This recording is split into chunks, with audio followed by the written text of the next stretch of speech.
Smiles at the team hotel, still cherishing yesterday's All-Ireland winning performance.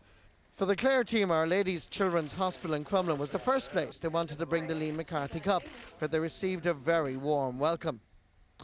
Yeah, look, it's a very special thing to be able to do it. You know, I'd have seen, you know, the Dublin footballers coming there last week, and you'd have seen, you know, other teams coming previous years with the Liam McCarthy Cup. I never thought we'd get the opportunity to do it, but we have, and look, it's great to come in and bring the cup and meet the youngsters inside there, and it's a great feeling.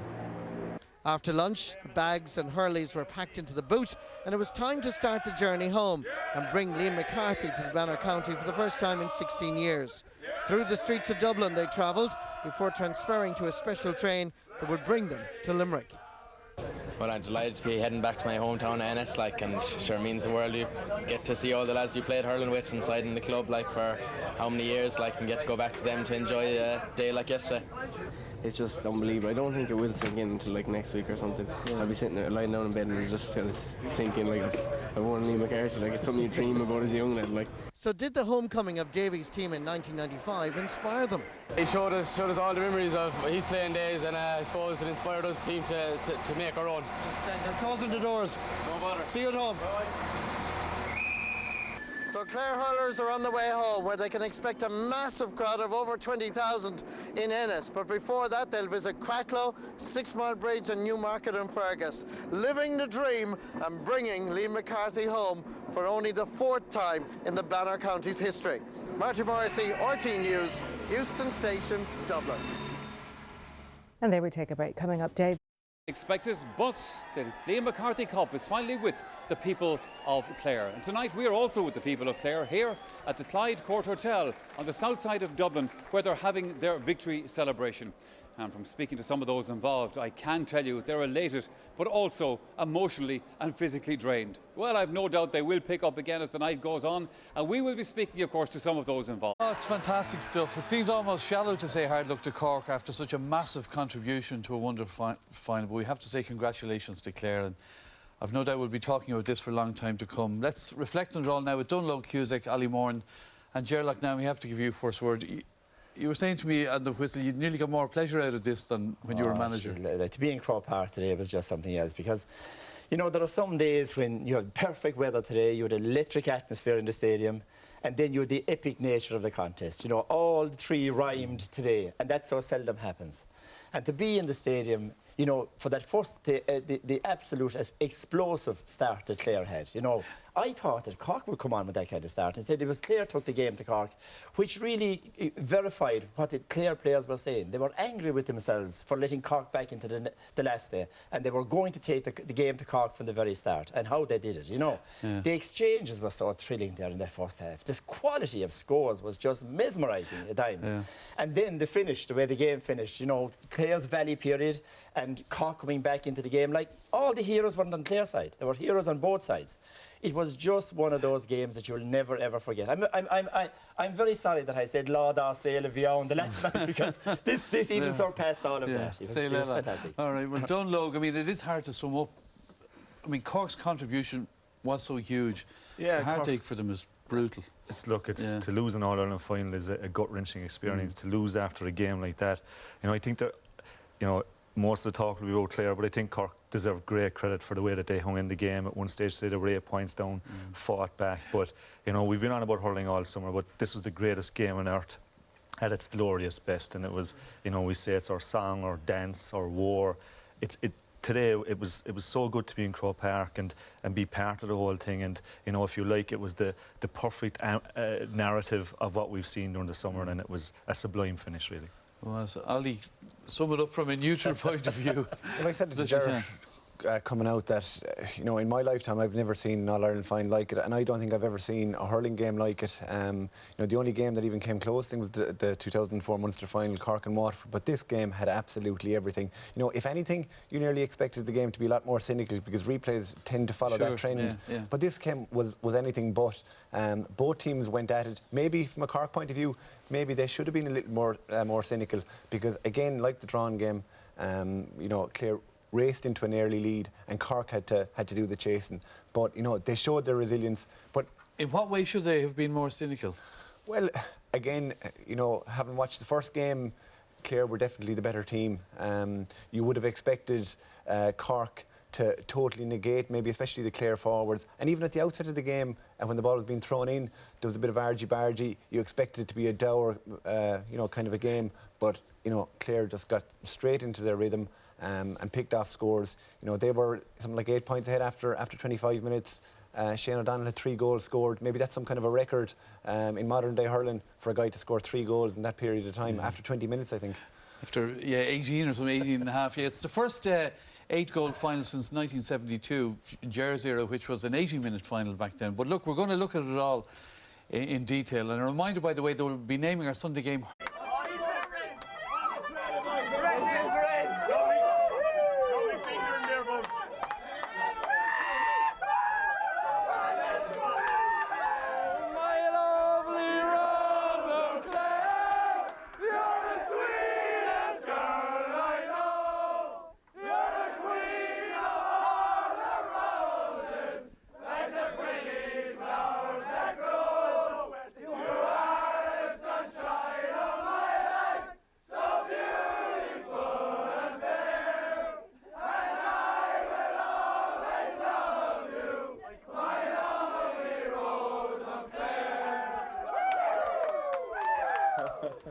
Incredible scenes there. I think John started a bit too high with the song, Ger, but and the little child on the left looked very like Martin. Who was the little child with the tie there on the left? But Anthony Daly was like, we love our traditional music, even though we can't sing very well. But great to see Brendan Buckler there across. His father, a brilliant player. His mother, Catherine, is my first cousin, so now I'm going to be like Charlie Haughey. I'm going to claim relations to everyone on that Clare team. But, isn't it great to see those kind of scenes? We had him when Limerick won the Munster final as well. Right, and, it just shows the joy there is and the relief there is after winning such an epic game and after such a long, long season. They deserve many nights of this, and I'm sure there'll be much more of those, and the singing will be much better from tomorrow night onwards. Keep Conlon away from it, I'd say. Anyway. And Martin. It'll be difficult to do both of those things. Anyway, later we'll be naming our man of the match from today's replay. But first, let's get reaction from the victorious Clare Hotel. Let's go to Michael. Des, thank you very much indeed. We're back here at the Clyde Court Hotel on the south side of Dublin, where Clare, as I told you earlier on, are having their victory celebration. I mentioned to you on that occasion that a lot of the people that I met here tonight were emotionally drained, but I can tell you that hasn't stopped them from shouting and clapping and singing as well. And interestingly, when you were watching the highlights there, the biggest cheer in the room came from Darragh Conan's goal at the end, because I think that's when Clare realised they really, really had won this All-Ireland final. Davy Fitzgerald, the Clare manager, and Patrick Donlan, their team captain, are here with me on the podium. Gentlemen, congratulations to you. Davy, it's been such a roller coaster ride for the last, 5 weeks now, 6 weeks since you knew you were in this final, the replay and so forth. I guess it's going to take you maybe a few days even for all this to sink in. Yeah, it hasn't sunk in really yet. It's been a long year. And I suppose I kept alluding to the guys after the Munster semi-final in Cork. We took a lot of stick. I think there was a programme thrown at Louis Mulqueen and told for to shove our shark game. So I'd like to thank that person. So I would. It's been a journey. But I think that's the fella that's popping champagne corks down there, by the way, in the crowd right now. Had a bit of practice, but I have to say I am the luckiest man ever to have dealt with such a fantastic bunch of players. They're a credit to their families and they're a credit to our county. They certainly are. There's no question about that.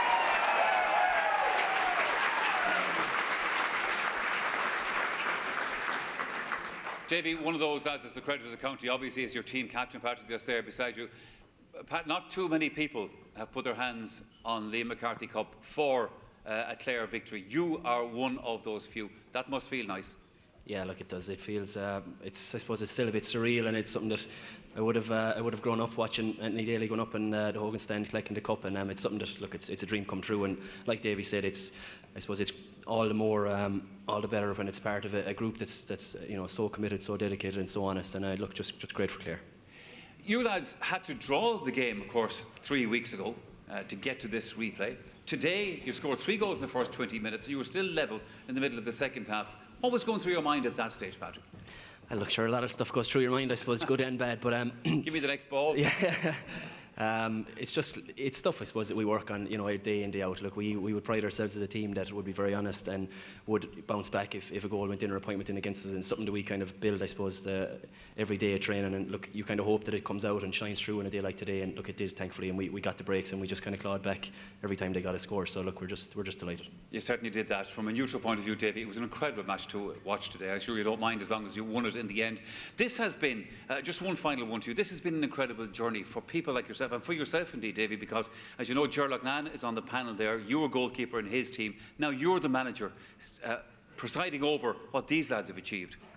I'm one of a number. Listen, it comes down to a fantastic backroom staff, and trust me, like, they are brilliant, the people that's behind this team, and I think the team themselves know that, so a lot of credit has to go to them. A roller coaster of a year is for sure, but you know what I'd like to say? I'd like to thank all our genuine supporters, and I'd like to thank there's so many people around the country that sent us good wishes, and thank you very much. I think this is just a team that you love watching, and they'll work very hard, so just like to thank everyone for their support. All right, lads, well listen, in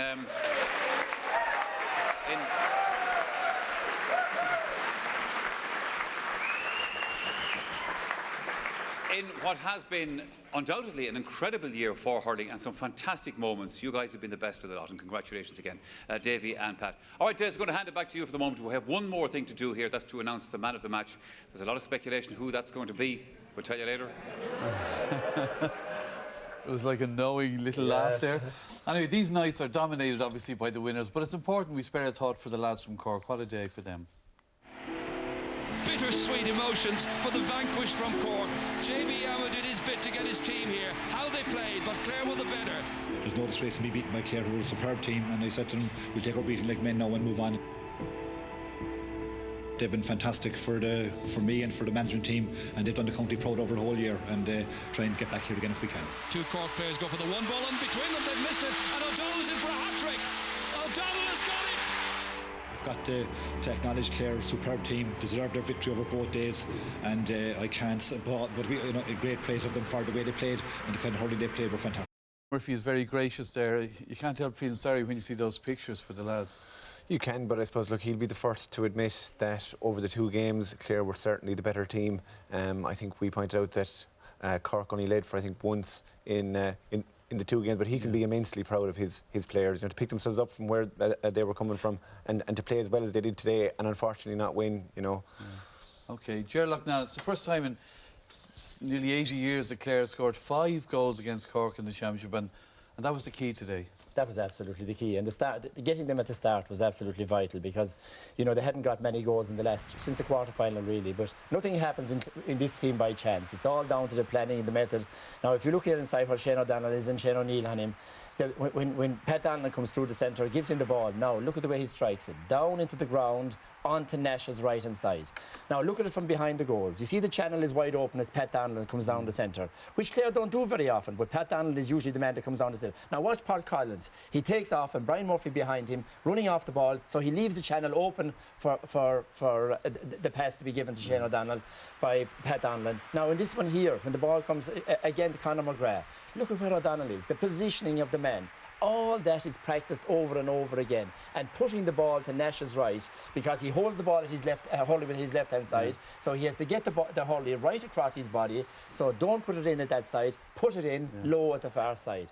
None of that is done by chance, it's all done by constant playing. Now when the ball breaks here, now this is probably the best goal that Shane got, because he's chased by 2 men. If he takes a backswing, he's going to be hooked. If he hits the ball up too high, now look where he puts it, up high, bats it down into the ground and into the net.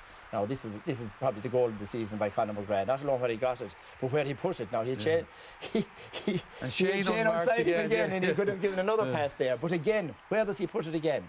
Into the opposite side. Now the last goal by Derek, everybody's thrilled that Derek got that, because he's a great fella. He has done so much at underage and all that for Clare, missed out at the start today, come in at the end. But everything in that team, the creation of space, the running off the ball, the hard work rate, it all contributes to the end product. And the end product is to get a score, which is either a point or a goal. Today, they went for goals. That's why they had Shane O'Donnell in there on his own. They knew that the two Cork cornerbacks, Conor O'Sullivan and Shane O'Neill, brilliant players, but when they're ran at and taken on, they're vulnerable. And they expose that vulnerability to the very limit today. And that is where real good planning comes in. All right. Over the 2 days, Donlogue, it was a fascinating tactical battle. Take us through today. Yeah, it was a fascinating tactical battle. I think, to be fair to Shane as well and the inside lads, I think outside the ball, the way it was able to come in was a big disadvantage to them. But if you look at the start of the game here, Pat Cronin started out around the half-forward line, but the real tactic was that Cork were depending on him in around the square. And the last day, Clare dominated so much that they wanted to change things up and get him to break up the play. And he did that on a lot of occasions, to be fair. This was an excellent point near the start of the game by Lord Gorm McLaughlin. A lot of Cork's game plan today was built around playing Patrick Cronin on the edge of the square. Even from puck outs, if you see here, Conor Lehane, it's a very definite tactic that Pa comes out looking for that puck out. Cork were right to try and break up the pattern of play because, as everybody saw in the original game, they were under pressure. On the other side, Davy Fitzgerald, a lot of talk about the sweeper system. With 10 minutes to go, he changed things today and brought Patrick Donnellan back into that role. Seamus Harnedy, you see here, you know, Patrick Donnellan found him. If he wasn't there, would he have scored? Look at this near the end of the game again. Patrick Donnellan setting up, protecting the goals. To be fair to Davy Fitzgerald, he's, you know, over the 2 days, if you like, Clare have had, when it comes to tactics, they've had the spirit of the hunter and Cork have been the hunted. And, you know, I think Cork admitted to themselves that they were mainly in reactive mode. And for Davy to have the discipline himself and to have the discipline of the team to be able to change tactics during the game today, they deserve great credit for that. OK, you know, speaking of tactics, Ali, you were looking at the Clare puckouts. Well, you know, I'm sure Cork would have looked at the Clare puckouts in the first game and, you know, would have targeted the Clare puckout and indeed their own puckout. But, you know, again, first 15, 20 minutes today, Cork were really destroyed, both on their own puckout and on the Clare puckout. You know, you can see here one of the early puckouts. Again, John Conlon, it was actually one of the few times in the game when Clare actually won a clean possession off the puckout. But you can see there's a measured ball the whole time there.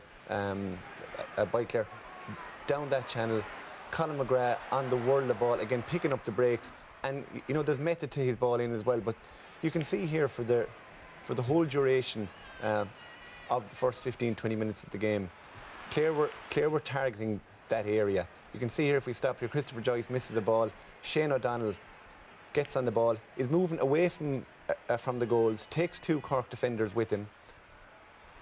And if we roll it on here. And you can see here's Tony Kelly in an acre space on his own. Now again, Tony Kelly had the peace of mind there to run into that space, ran away from the ball. You know, again, 5 minutes later, strike comes down. But like they're having to win it now. I mean, it's not a. It is, but I suppose the strange thing is Clare actually don't have a particularly big forward unit. Even taking Derek Honan, you know, not starting him today, you know. I suppose they lack that physical presence, but this again is. But you see, I think that was part of the problem for the inside defenders today, lads. That, you know, at the start of the game, I know it looked as if Conor and Shane were under pressure, and they were under pressure.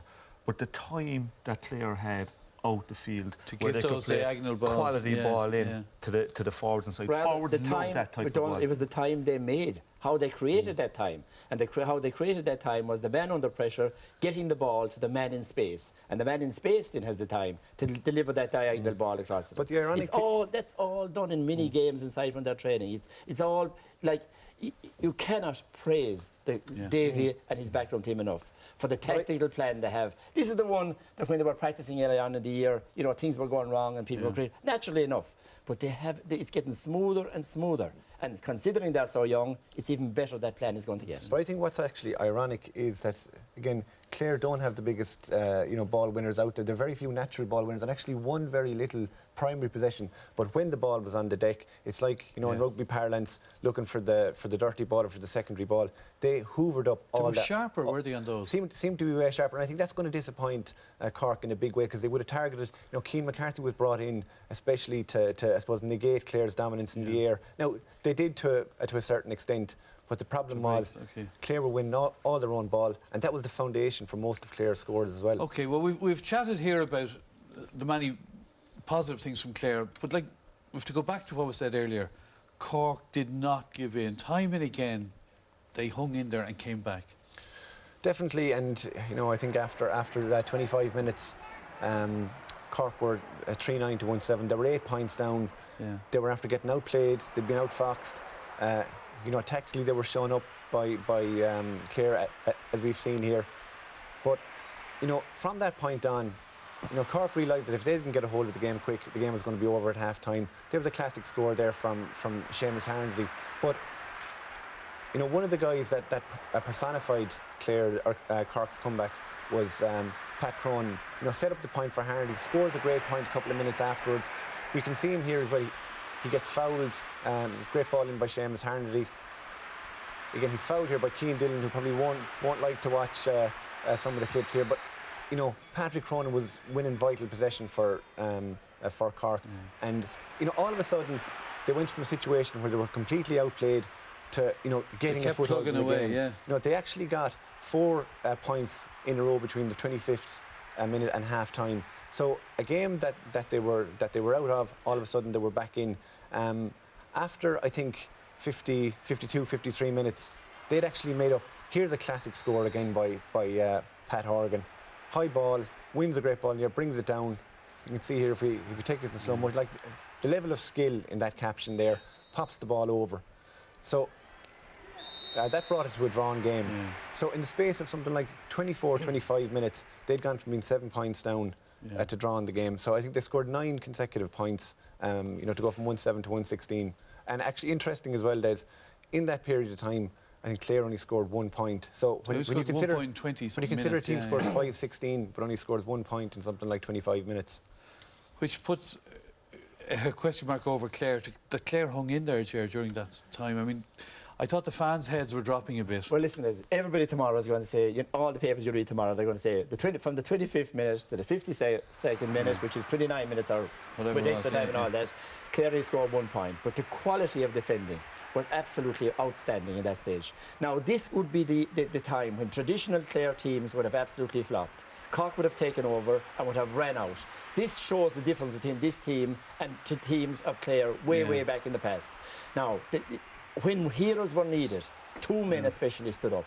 David McInerney and Brendan Bogler. They were absolutely outstanding. But all of the rest scrambled mad for possession. You know, they knew the situation.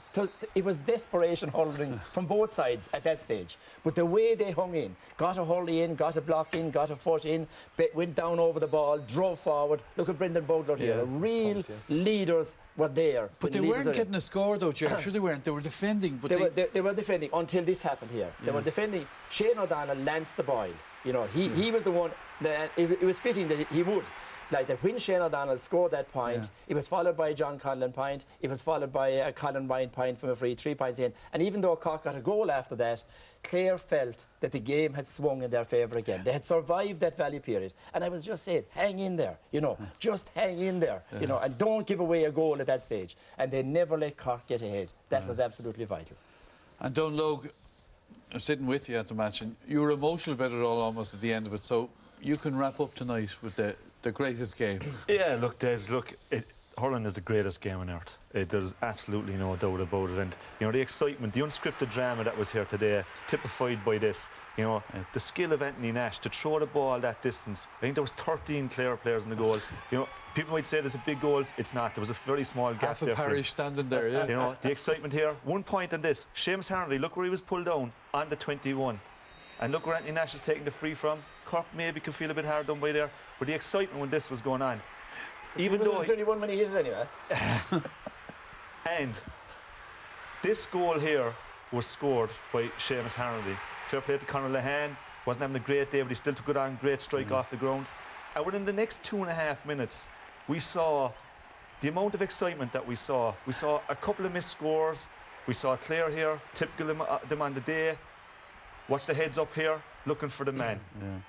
Cork defenders probably won't be happy with this. It'll be tough watching, but Conor McGrath takes it on. And like, there's a lot of reasons to watch this, and you know, even if you're talking to younger kids about coaching, you know, first of all is the movement inside. Look at the man that's looking for the ball, Shane O'Donnell. Yeah. He makes the space, but look at his body movement. He's in a position, if he wants to take it, he could pass it. Coaching-wise, if you're going straight through like that and you can't see the goalkeeper, that's the time to offload the shot. And here, Tony Kelly, he's done this so many times over this year, takes the ball in a very deep position and puts it over. Yeah. What a fantastic score. And look, as a Cork man, Cork are going to be disappointed tonight, but they contributed towards a spectacle. And both teams and everyone, managers, the whole lot, for an Irish person to be there watching that today, we were joking back behind before we came on that it's even a shame to talk over that. We talk about our poets, we talk about our artists, our musicians, you know, that to us here as hurling people. Yeah. That was poetry. And a reflection of that as well was coming out after the game. You know, all the Cork crowd and all the people, everybody at Cork, and everyone absolutely thrilled with the contest. But John, wouldn't you be proud to bring, like, I had a couple of American friends at the football last week and at the game today, and isn't it so proud to bring them to see that type of spectacle and for them to see people mixing and enjoying themselves together? There's just so much to be proud about. It's fantastic.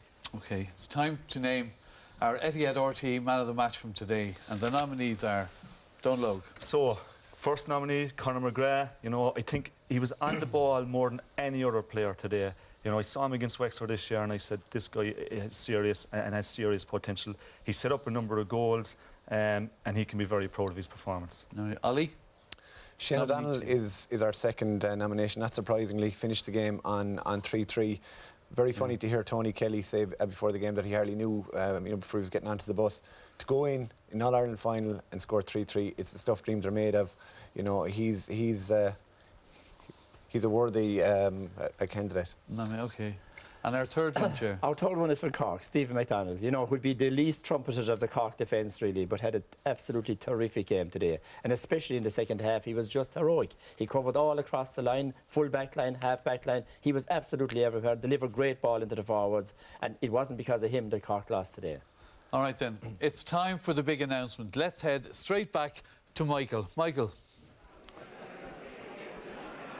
Des, it is time for the big announcement here at the Clyde Court Hotel, where, as I, of course, told you earlier on, we are with the Clare team and their celebrations. Before we make that announcement, once again, could I welcome, please, Ultron Common Luthas Gale, Liam O'Neill, who is here with us. Liam, it's good to see you again. We spoke, of course, just a week ago after the football final. On that occasion, you reflected on what a great year it had been in football. But if it was a good year in football, it was some year in hurling, wasn't it? This was a magnificent year for hurling. I think all of us who love hurling know it's the best game in the world. The world saw today that indeed it is. And I think great credit goes to Cork and Clare for showing the world what hurling is and what a great occasion today was. We're enormously proud of all the players.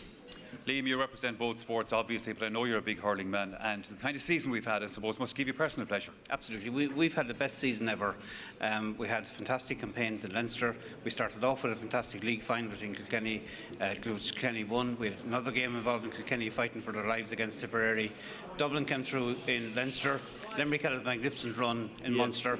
We had a fantastic All-Ireland series, and we had a great All-Ireland final. We had a fantastic replay, and today just crowned it all.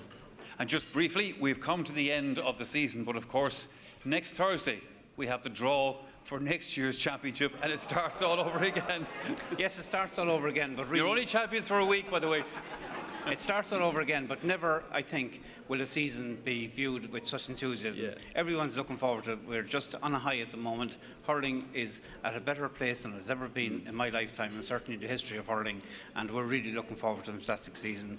And whoever comes out of the draws will be looking forward with enthusiasm to emulating the wonderful performance by Clare. Yeah, there's no question about that, Liam. That is a heavy trophy, I know that, and you nearly dropped Liam McCarthy earlier on today as well. So what we're going to do is we're going to make the announcement of the man of the match. This year, of course, like last year, we had a drawn final and then we had a replay. And for that replay, you'll remember that Kilkenny sprung an ace for that final, who was our man of the match last year. Clare did something similar this year. Produced a man who scored 3 goals and 3 points in the final. The man of the match, of course, is Shane O'Donnell.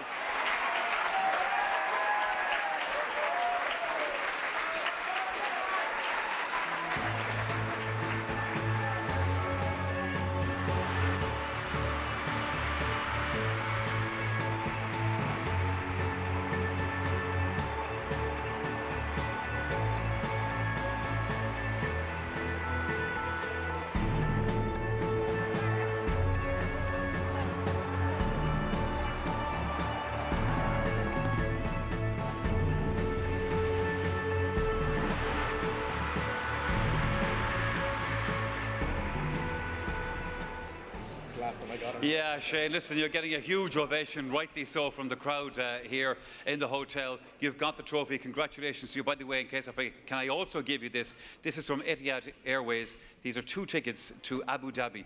So that'll help you to reflect on your performance today. Listen, congratulations to you. When did you discover, when did Davy actually tell you that you were going to be playing in this final?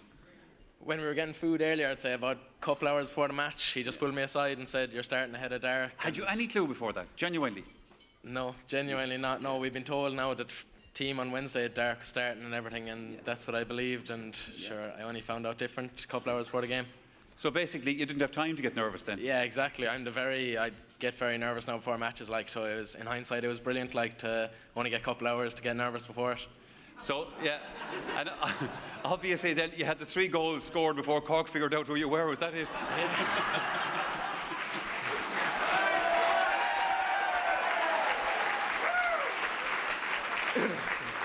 I think I had 3 goals. I think I had 3 goals scored before I knew what was going on, but the first 2 were handed to me by 2 brilliant runs through the middle, like, and sure, when you're putting on a plate, like, it's easy enough to tap them in, like, but... Shane, you're a young man. This is some start to your career.